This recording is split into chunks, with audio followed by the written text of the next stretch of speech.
બગદાના નવનીત બાલધિયા કેસમાં મોટા સમાચાર. રાજ્યના સૌથી ચર્ચિત કેસ બગદાનાના ઘટનાના આરોપી જયરાજ આહિરના જામીન મંજૂર કરતી મહુવા કોર્ટે જયરાજ આહિર સહિત 6 આરોપીના જામીન મંજૂર કર્યા. અહેવાલ રામકૃષ્ણ વાંસિયા તળાજા.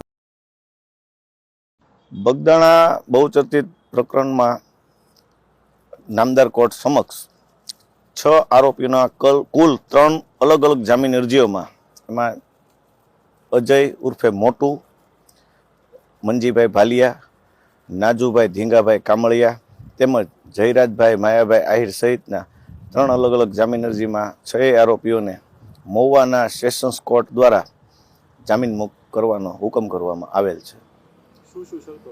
એમાં મુખ્યત્વે શરતોમાં સાક્ષી પુરાવા તોડવા ફોડવાની તેમજ ઇલેક્ટ્રોનિક્સ મીડિયાનો આરોપીઓ દ્વારા કોઈ દુરુપયોગ કરી અને તેમાં કોઈ ટિપ્પણીથી બચવું, આ તમામ શરતો મુખ્યત્વે રાખવામાં આવી છે અને એ શરતોને આધીન નામદાર કોર્ટે સદર આરોપીઓના જામીન મંજૂર કરેલ છે.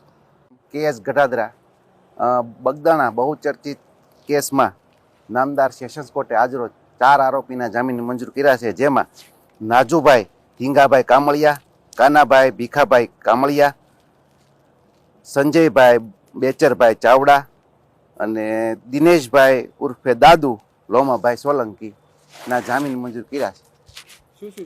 શરતોમાં એને જામીનની જે કોર્ટમાં જે જામીન મંજૂર કર્યા છે એ બાબતે જે કોર્ટમાં જે કાયદાકીય ચર્ચા થઈ હોય એની સોશિયલ મીડિયામાં કોઈ ચર્ચા કરવાની નથી કે એને જે જામીન મળ્યા છે એ જામીનનો કોઈ ગેરઉપયોગ કરવાનો નથી, સાક્ષી પુરાવા તોડવા ફોડવાનો નથી. આટલી મુખ્ય શરતો રાખવામાં આવેલી છે.